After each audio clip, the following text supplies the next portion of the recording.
Alrighty, ladies and gentlemen, welcome back to the Mock Sports presents the Quaddie Poddy. Cashy, joined by Nicko. How are you, mate?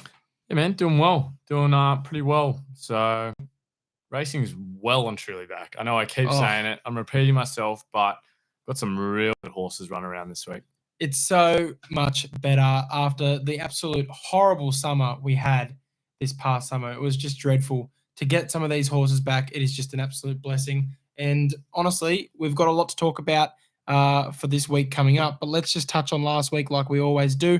Had 4 winners around the grounds. I went 2 from 2 down there at Flemington for the around the grounds tips. Obviously, my Group 1 tip went no good. We'll discuss that in a second. And then we were able to find 2 at Randwick as well. Probably could have found more at Randwick, if I'm being honest.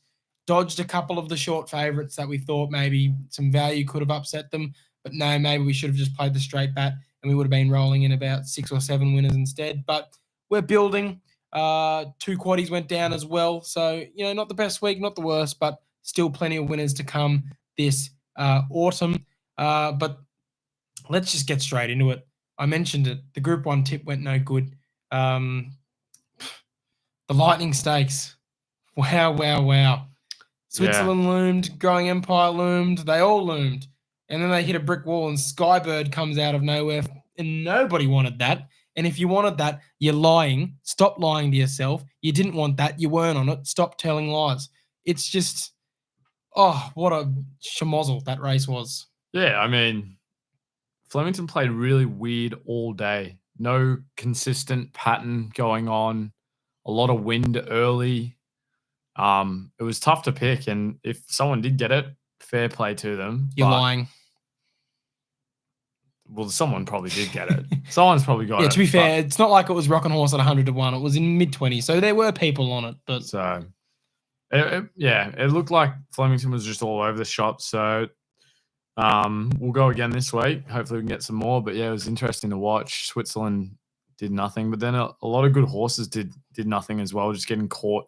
I know we watched early; they just got caught. It wasn't looking like he had to be sitting behind a leader that wasn't copping the wind too much, and they peeled out and they won early. And then, I don't know, in the straight, nothing really seemed to have a pattern. So it's interesting.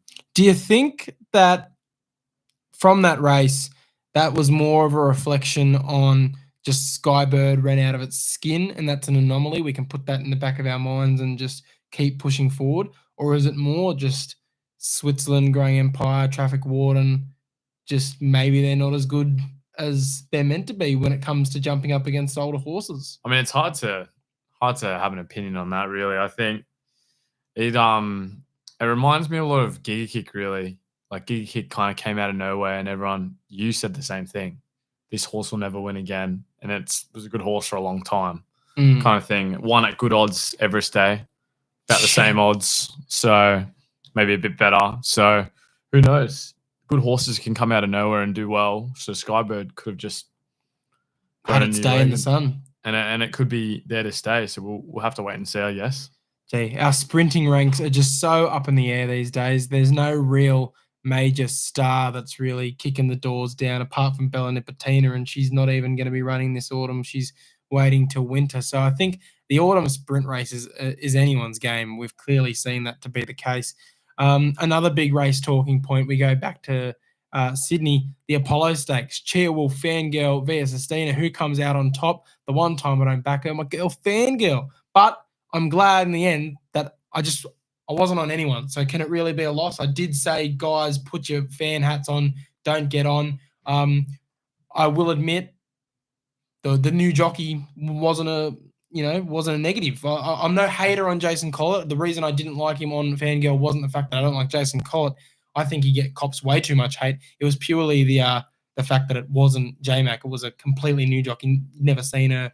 Probably only ever ridden her in track work and stuff, and maybe some trials back in the day. I'd have to go back in the history books, but definitely hadn't been riding her in situations like this, so I didn't really trust it. I was looking for more proven jockey-horse connections, but gee, she just jumped out of her skin and showed why she was the best horse over those circumstances. Almost beat Via Sistina first up in the spring, and she got the job done and beat her in the autumn.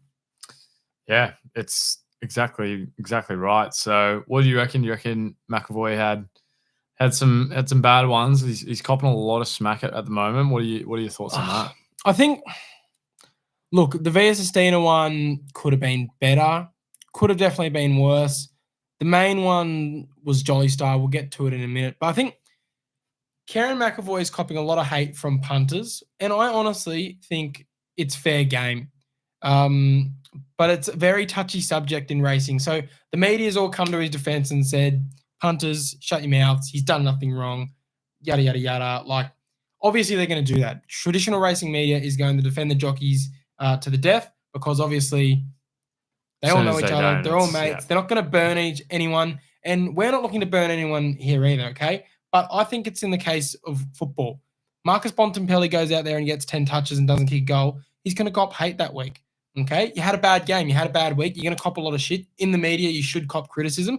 And then he'll come out next week and he'll get 25 touches and 2 goals. Same thing with Karen McAvoy. He has another couple weeks in front of him to redeem himself, come out and give some blistering rides and win a few group races. Same thing happens with Craig Williams all the time. He cops a lot of shit. The next week, he wins a Group 1. So Karen McAvoy is in a very bad patch at the moment. I think he deserves criticism. The media won't say it, but I think he does deserve the criticism. They were some shocking rides, especially on Jolly Star. How you end up in that position in a 6-horse race when you've got that much of a speed machine under you is just beyond my mind. He deserves criticism for that race. But like I said, it's a fine line because punters get so fucking harsh with it, man. It's when the death threats come into it is when that's where you got to draw the line. You deserve criticism, but death threats? I hope it's before that. I definitely think criticism is necessary in all types of, even with us, there's criticism that comes from what we do in terms of the podcast and stuff. But to get really personal and to do that kind of stuff is just not fair to the jockeys. And because it goes both ways. Like, I know if anyone's happy, half the time they're not sending happy messages to the jockey, are they? Yeah, it's only the angry ones when they're not winning. So, yeah. That's all I have to really say about it. It's pretty shocking to have to talk about it. I know there's some terrible people out there, and obviously racing can kind of lead down a bit of an alcohol as well in that kind of setting, drinking and punting kind of thing. So alcohol might be getting in the way of some of the messages that going through, but that's no excuse at the end of the day. So definitely criticism is warranted, but on a personal level, it's just not cool, I think. But yeah, I'm not here to tell people to... Just had a bad day, plain and simple, and I think that's allowed to be said. And he, just like any sportsman, gets these opportunities to get himself out of a slump, and I hope he does. Yeah, I think you got to be more mad at yourself. You got to rely on that to pay for things. You know what I mean? That's the way you got to kind of look at it. 100%. You should only be betting with what you are willing to lose. So the old gamble responsibly, we say it every week in this podcast. We have to legally, but even if we didn't have to legally, I would still say it. Back before we had to say it legally, you would say the more you bet, the more you win, and I'd be saying no, bet within your means, because it's true. There's people out there that don't, and then footy players, rugby players, jockeys, they cop some absolute terrible shit for no reason. Yeah, that's fair enough. Anyway, we'll get along. Hotline. Yeah, let's get into the hotline. We've got a couple this week. Hope there's none of the boys stitching me up here. About your golf. Yeah. Are we sure you didn't cheat with the 49 points? Yeah, all right, mate. You're the one that's hitting 2 balls. Actually, let's bring that up for a second. Let me take the headphones off. Oh, all right. There you go. Come on, man. Is this rage bait at the moment? I don't know if you guys follow us on Instagram. What'd you go yesterday? I went Millfield, played the back 9. Yep. I had 49 shots. Yep.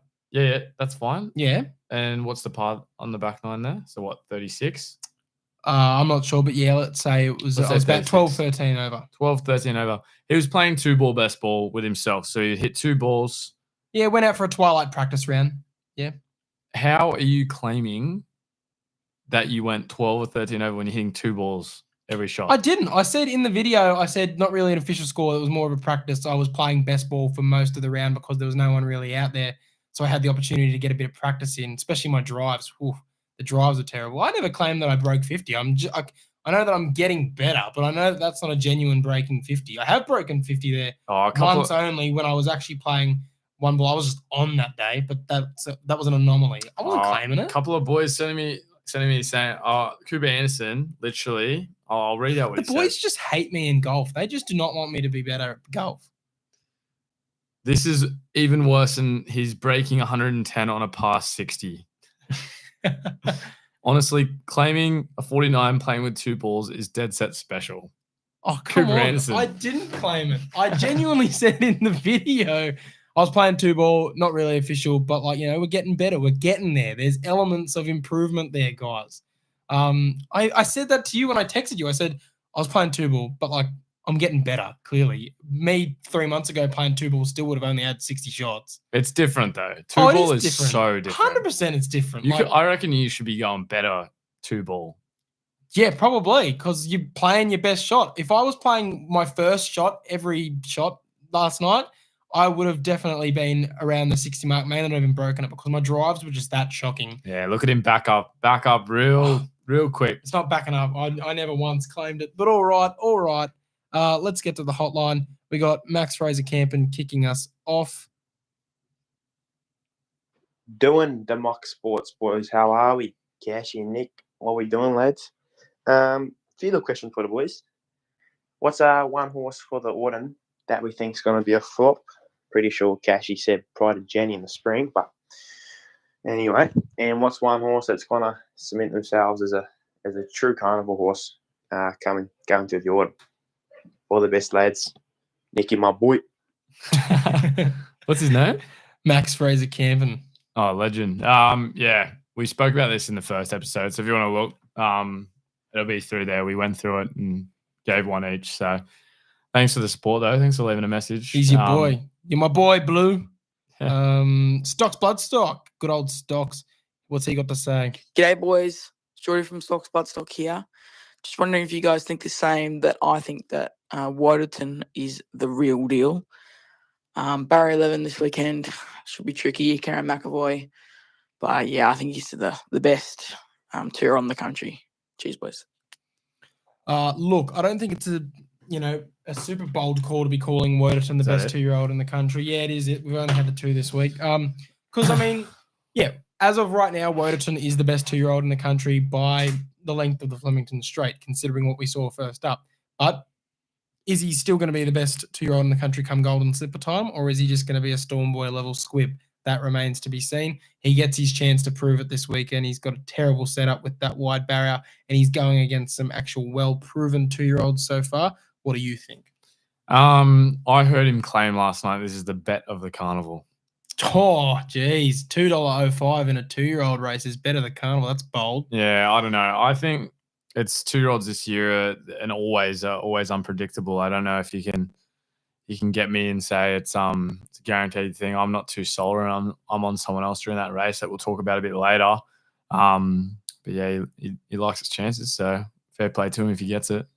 Yeah, it's all going to come down to this weekend, and it's all going to come down to slipper time. I wouldn't be surprised in either race if he just runs a blinding second or third and then just trains on to become a much better 3-year-old, a la a Switzerland was last autumn. There was always the signs there, and he put it together in the spring. We wait and see. What are some of the listener questions we have this week, mate? Let me get that up. There is a couple that I saw. Better not be any more about my golf. Best racing memory you have? We get this every couple of months. Best racing memory you got, mate? Apart from the one we always tell about alligator blood. Oh, not alligator blood, sorry. That was the other bet we had. Ice bath in the Golden Eagle. That one's a pretty good one. But I would have to say, first time we went to the races with the boys post-COVID, saw the Chipping Norton Stakes, Very Elegant versus Colette. Colette was storming down, thought she was going to get it. I believe you were on Colette, the old Colette in the wet. Almost had the chockies, and then just Very Elegant out of nowhere. Bang, boom, gets the win. And that is the moment that I got absolutely hooked on racing. I was already quite fascinated with it. We wouldn't have, started this whole thing if I wasn't. But, actually getting to be at the track for the first time as an 18-year-old, betting, saw my first Group 1, thrilling win, my favorite horse. I was like, yeah, this is the sport for me. This is fucking awesome. Yeah, I think we spoke about it. The Everest a couple of years ago, Nature Strip. It's got to be the best. Yeah. Okay. Next question. We've got Henry Ferguson. Would Animo have walked in that Apollo Stakes the other day? Only correct answer is yes. We've done pretty well. Prime Animo, Probably. I would say, yeah, I reckon Prime Animo would have Prime versus Stina's measure over 1400. We get to the mile and a bit further, that'd be a debate you could argue till the cows come home. But over 1400, I would say Animo, yes. And then don't even argue me that Fangirl would have beaten him because we saw that movie 50 times throughout their career and Animo always had her measure. So, yeah, Animo probably wins that. J Mark, can Jimmy Star step up like another Will? Also, an apology to my man Collette. Surely, Jason Collette. Apology for him. Yeah, I apologized earlier. Yeah, you proved me wrong. Doesn't need to have ridden Fangirl before to get the chockies. Very good. Jimmy Star. It's gonna be tough. It's a good race. It's gonna be a very, very interesting one to watch. I think probably not its best distance. Probably needs a bit longer. Wait and see. Probably not out of it. I think we've. Oh, maybe we didn't include it in the quaddie. I don't know if we did. Not the worst, but we've got different picks that we like that we'll talk about a bit later. I'm honestly surprised to see him in this race compared to the Futurity. I don't know. I know he usually always kicks off at the sprints before going to the 1400. Yeah, but I think his prep last in spring, started off at was it 11 or 1200? Yeah, he started off at the 1100, then built to 1400. But he it's just still he had a really good prep. I don't think I want to change anything, so I don't blame him. Last one, how did the name Mock Sports come about? I'll let you take this one, mate, because it technically did come from your side of the fence. Yeah, so we actually were the Mock Racing Club for a bit, so we did that, and then we wanted to obviously branch out into sport, and we had a lot of our mates in it with us, but the Mock just kind of means like we used to take the piss out of it in terms of means like you put a mock on the horse is like if you tip a horse, it won't win. And we used to call Cashy the Mock for a bit and stuff like that. And then it was kind of an inside joke with some mates. And then it ended up coming the Mock Sports, and it kind of stuck since we started. So yeah, it started off as a Mock Racing Club, and then we swapped it through to Mock Sports. I like it. I think it's a good name. It started as a joke, but I think looking back on it now, it actually is a really good name for what we're doing, because the whole irony of, don't back our tips because we don't know what we're talking about. And we get told that on the daily. So I think it's good that we're embracing the irony of the situation, that we are the Mocks. Technically, we're putting bad luck out into the racing world, but we're able to come through it, and we've grown a nice community around it. So, yeah. Any other questions, mate? That's it. All right. Let's get into the Rosehill rundown. The weather is nice and sunny in Sydney at the moment, apart from just some very small showers that keep coming around every day. It drops about barely any rain for 10 minutes and then goes away. So it's good 4 at the moment down at Rosehill. I expect it to be good 4 come Saturday morning. Maybe if a slightly heavier shower comes down, it'll be soft 5, but it should dry out to good 4 on the day. The rail is out 5 metres for the entire circuit, so the leaders could have a bit of a day out. Punters, especially if that inside's nice and dry and it's playing to the horses. If it's quicksand, then it could be a bit more even, but leaders on fence could be dangerous. So just monitor that throughout the day. Race 1, 1500 metre, benchmark 72 midway. Hard race. These always are.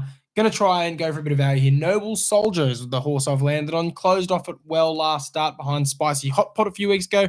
Jumps 150 metres in distance here, so I can certainly get a little bit closer at $12 to win, $3.50 to place. Each way, I'm going to have a small nibble in the midway on Noble Soldier. Go on Rush Attack here, $6.50 for the win. Zach Lloyd had a pretty good week last week. Couldn't fault him too much. Did pretty well. Got a couple of winners.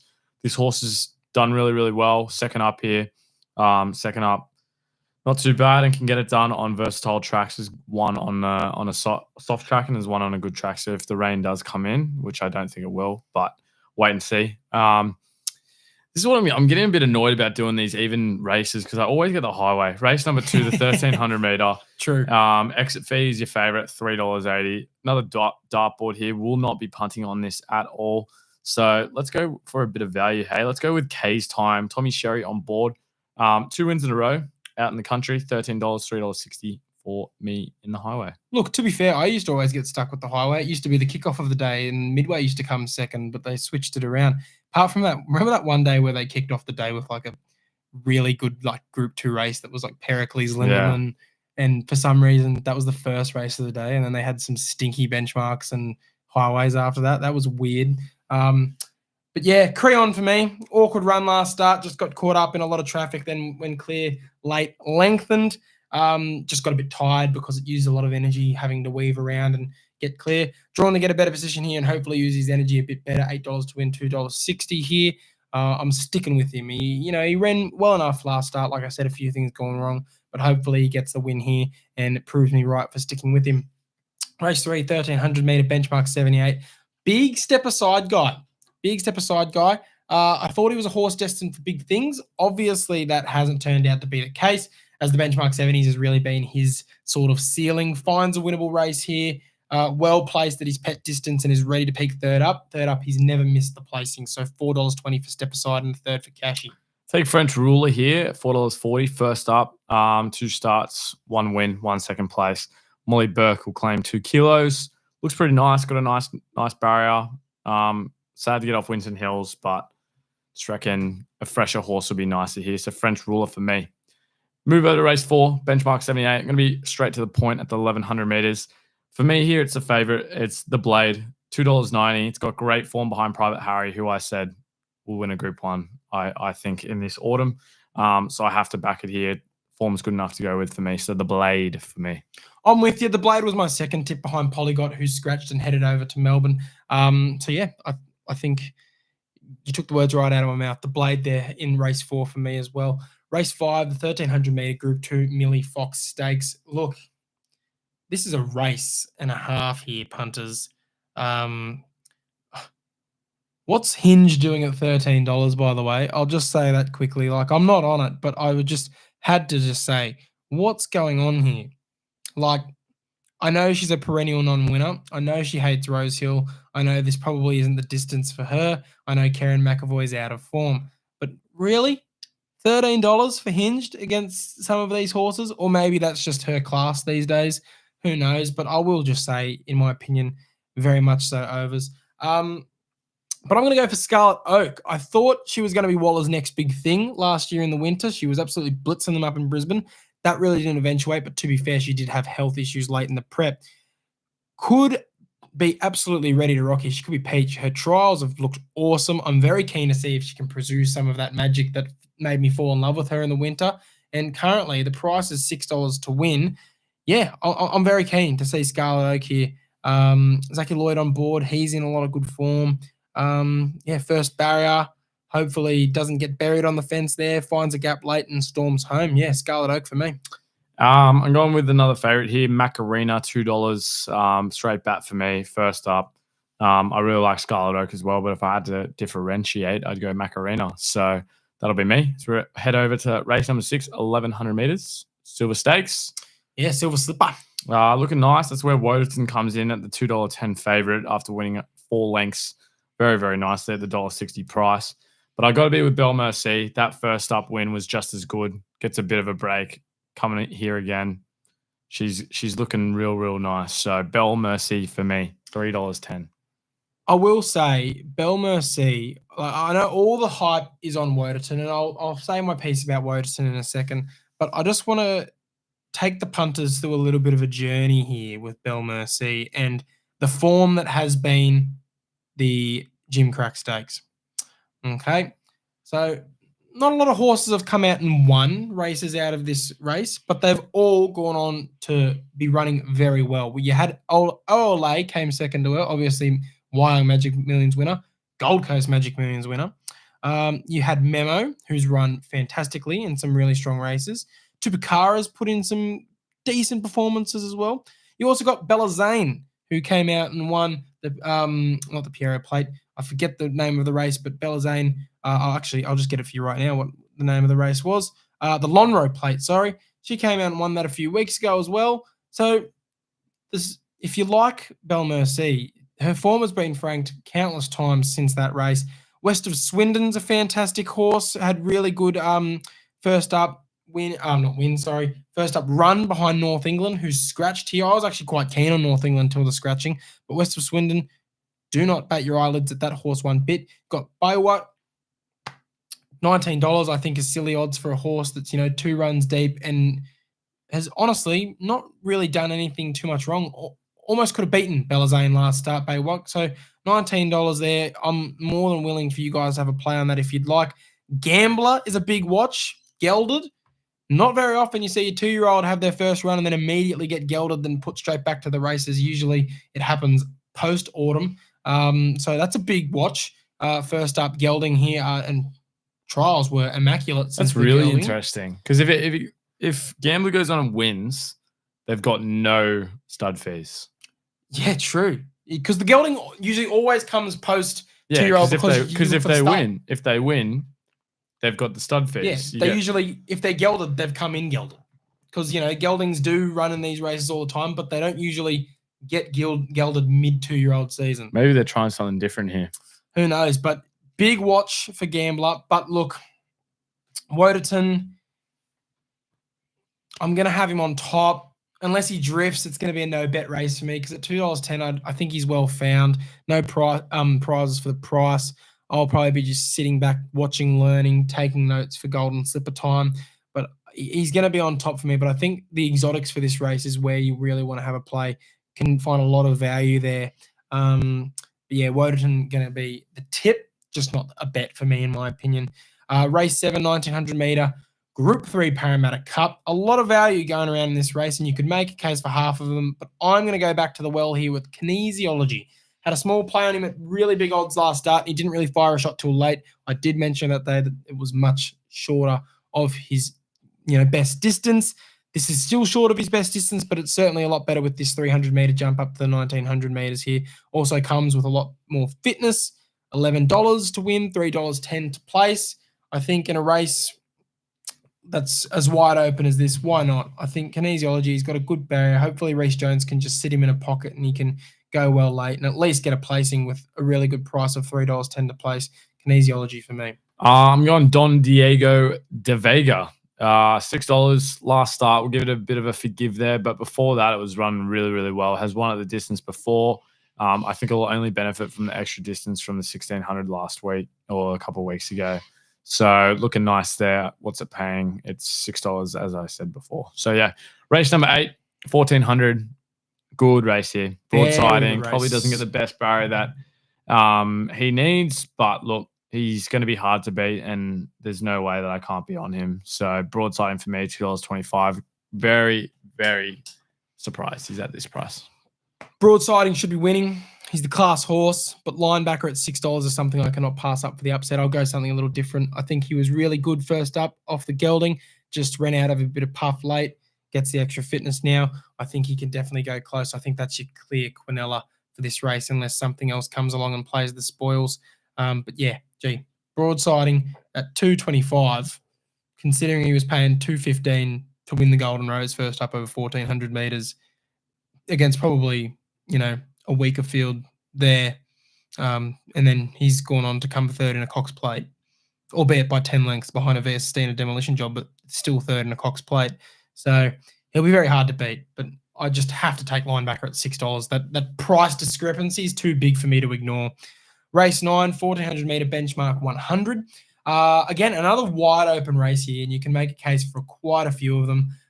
But considering Headley Grange's form, you cannot not back him, in my opinion. He'll be around the finish for sure. Gets a nice weight swing, being up in grade on the horse he lost to last start in highlights. $4.40 for the win is a really, really good price for a horse who hasn't put a foot wrong in this prep. And honestly, him to place at $1.85, yes, please. I think that should be a multi-anchor for punters out there that likes a good place multi. I think if he's out of the top 3, I'll be very surprised. So Headley Grange for me in the night. Yeah, I'm with you, mate. Headley Grange, $4.40 is a good price to have. Tough race, but yeah, definitely one that if you don't want to agree with us, definitely keep it in the quaddie because it's not going to run too badly, in my opinion. Move to the last, mate. Don't get very often that we get to go through the whole Rosehill or Randwick card in Sydney. So usually we have some tip-off ones that we come back a bit later. But we get to go straight through it. How good's that? Yeah, the last 2 weeks. And, I feel like early autumn is real Melbourne time to shine, and then late Yeah. autumn, Sydney comes home with a vengeance. They have like 30 races all within the space of 4 weeks. Yeah, so you got a benchmark 94, 1100. Look, my tip is going to vary here. My horse is going to be down in Melbourne, I think, in the Oakley Plate with Headwall. You would think it probably goes down there. If it runs in Sydney, I reckon it's a great bet, a great value bet as well. $9.50. Its first up form is fantastic. 4 starts, 2 wins, 2 in the placings. I think it's a really, really good bet. If it gets up here, it's very, very unlikely in my opinion. I think it'll probably just go down to Melbourne. If it goes down to Melbourne, I'll settle with maybe Osmar, $6.50. Looks pretty nice first up. Didn't go too badly. So yeah, we'll have a look. Big Black Cloud guy just got out sprinted by She's an A-lister last start, and I think she has the ability to turn the tables here at $5.50 to win, $2.10 to place. Gee, it's a price I absolutely love, and honestly, her to place into Headley Grange to place, it should probably get you about $3.84 punters. That's certainly one of the multis of the weekend for me. That it's not quite best bet territories, but I will be very surprised if either of these horses are out of the finish, and to be getting those sort of prices for the places, I think are very good to be putting in place multis. Put those two together, I think. You know, I'm again, I'm not going to say it's your best bet. I'm not going to say it's a sure thing, but I'm very confident those two will be finishing top 3 in those races. So maybe have a cheeky play on that. It'll definitely be on our Dabble account. Make sure to copy, set a deposit limit when doing so, and use code MOCSports to let them know we sent you. But yeah, Black Cloud for me to finish off the day at Rosehill. Cool. All right, we head to the tip-off, mate. I'm still chasing you. Neither of us were able to pick up any points last week in the Lightning. You've still got the edge on me from that Quaddie placing in the CF4 a couple of weeks ago. We've got 3 big races to talk about at Caulfield, races 7 through 9. Let's just start it off nice and easy, 1,400-metre Futurity Stakes. My answer is pretty simple. Are you thinking anything other than the $2 Mr. Brightside? I'm going elsewhere, man. I'm going Tom Kitten, $11, $2.60. I think it's a good price. Runs pretty well. First up, it can be good. I know sometimes can miss the mark, but for a value play, I think it's there. I think it'll be up there at least in the placing. So I'm pretty confident to go Tom Kitten for a decent run. Yeah, it's fair enough. The Kitten, you love the Kitten. It's always thereabouts. So is a Pericles. I think that the 2 Godolphin horses are dangerous here. The Godolphin's really been out of form lately, but I think they could certainly play spoils here. Light Infantryman's is one that I'm a little scared of, but I mean, probably shouldn't be beating a Mr. Brightside. I wish I win. Can it turn it around now that it's jumping back out to more of a middle distance horse compared to the sprints? Very, very interesting race, but I think it's an open shut for me. Mr. Brightside should have won first up. You know, Another Will just had its measure.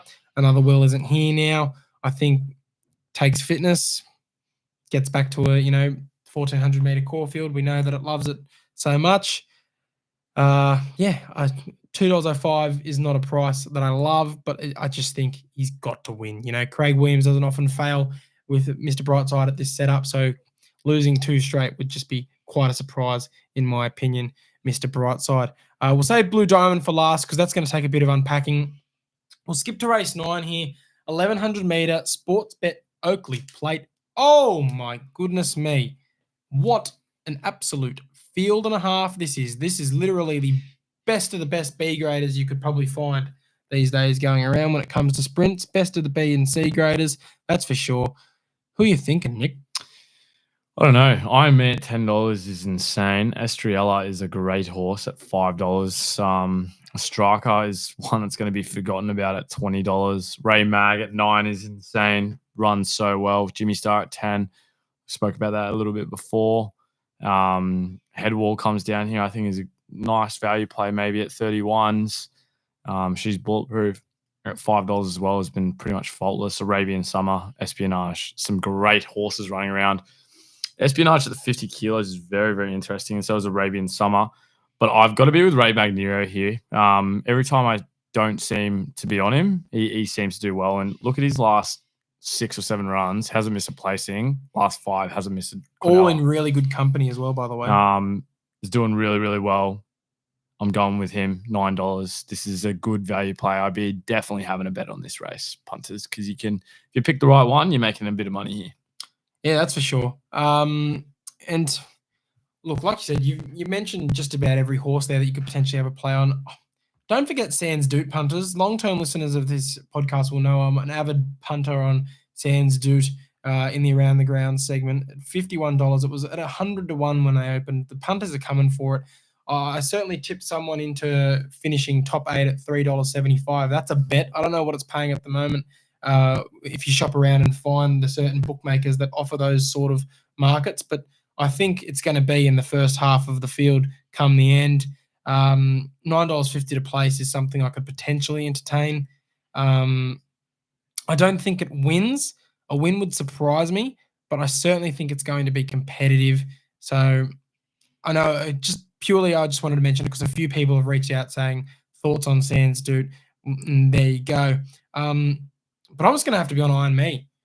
Has she lost a leg, Nick? What the hell is going on there? I know she's top weight and she's not used to carrying top weight in races such as this, but Nash goes down the rider, gets the second barrier.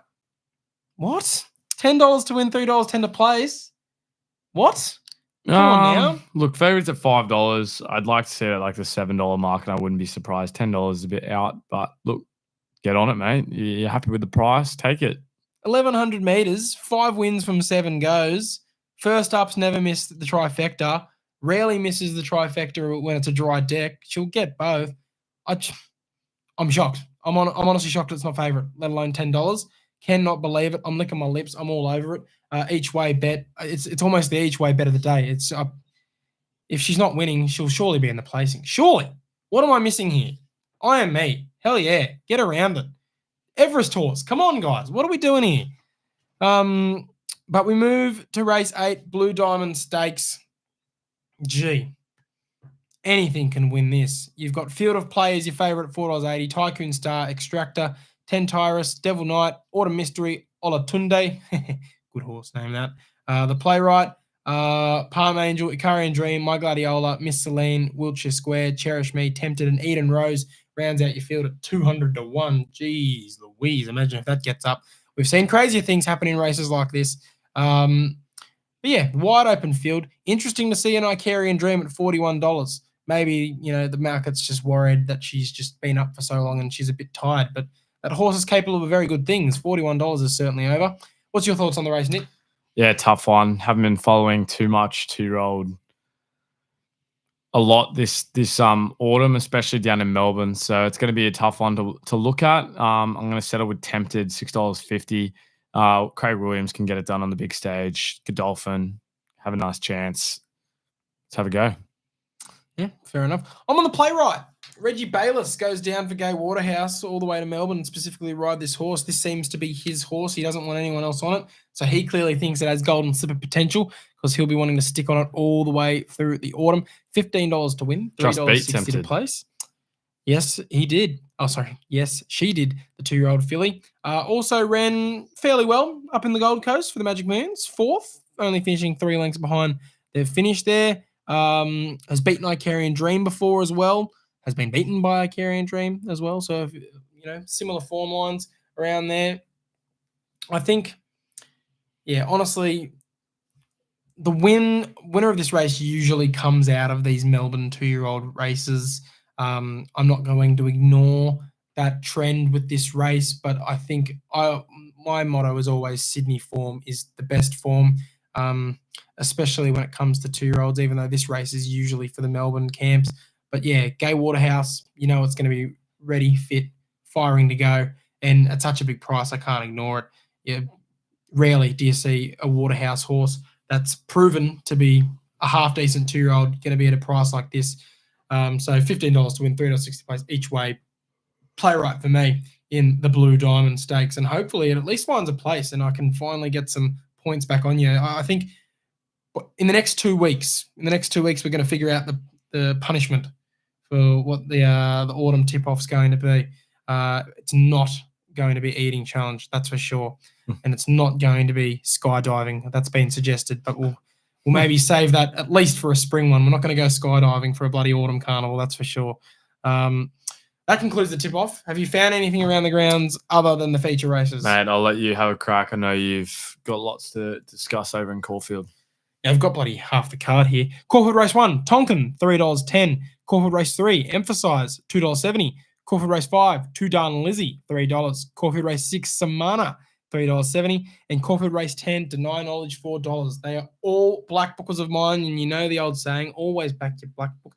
And the good thing here is that they're all quite proven. They're not slouch horses, and they all find themselves at quite backable prices, in my opinion. Two Darn Lizzie especially. I think Treasure of the Moment's the only real danger in that race. The others, I don't see really any other horse challenging them. They should all be around the finish, if not winning their races, in my opinion. Hopefully, I mirror my around the grounds form last week and get quite a few wins there. Races 1, 3, 5, 6, 7, 8, 9, and 10. Yeah, geez, I'm on over half the card down in Caulfield. So hopefully, hopefully I can find some winners. That'd be pretty embarrassing to go 0 for 8 there. So you didn't have anything around the grounds, mate? Nah, man, I'll let you run it. We don't need to have too many more tips. We got heaps. So I'll take us to the quaddie.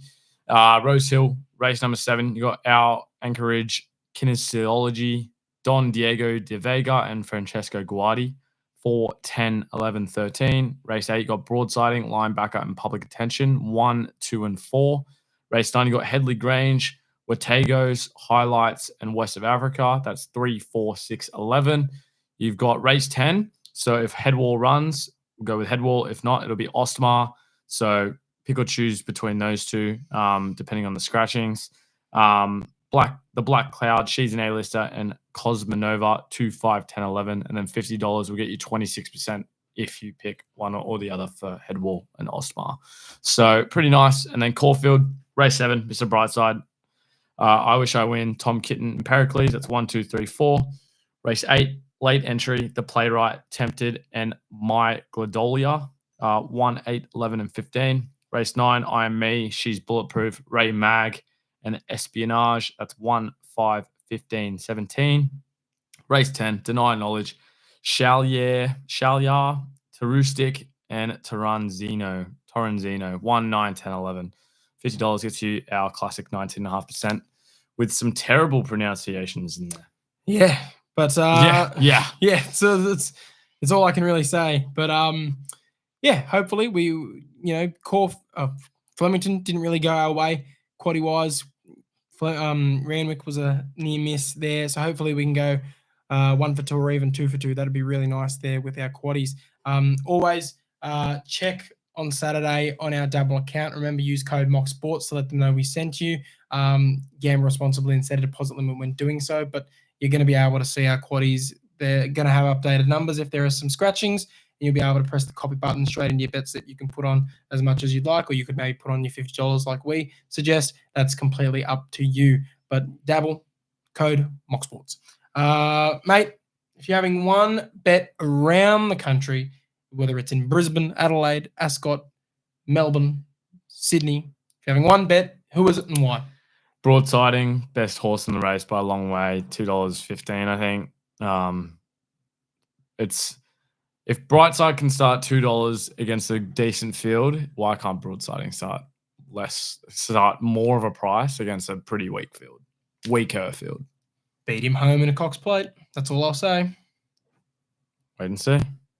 My best bet, I Am Me, each way, $10 to win, $3.10. What are we doing here? Everest horse, best horse in the field by a mile. I know she's top weight, but come on now. That's a silly price. I think she will be around the finish. And, instead of just putting the best bet as the place, I'm going each way. So I'll be splitting my usual best bet stake down the middle and going some on the win and some on the place. I think she's the best bet around the country, but it is each way. It's not just the win. It's not just the place. Make sure you're going each way, punters. Awesome. Thanks for tuning in this week. There's nothing else to add, I don't think. So good luck. We're well and truly into it. So gamble responsibly. Footy's coming back in a little bit as well. Looking forward to it. Yeah, big few weeks coming up. You'll see us again on streams in Dabble in the next few weeks. I don't know when our next one is, but it certainly will be within the next 2 to 3 weeks. You'll also be seeing our heads pop up at the races on track soon enough.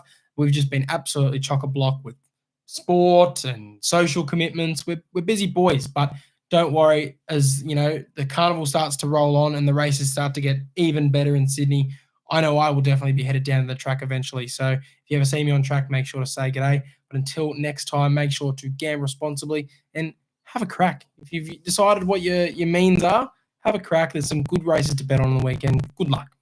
See you guys.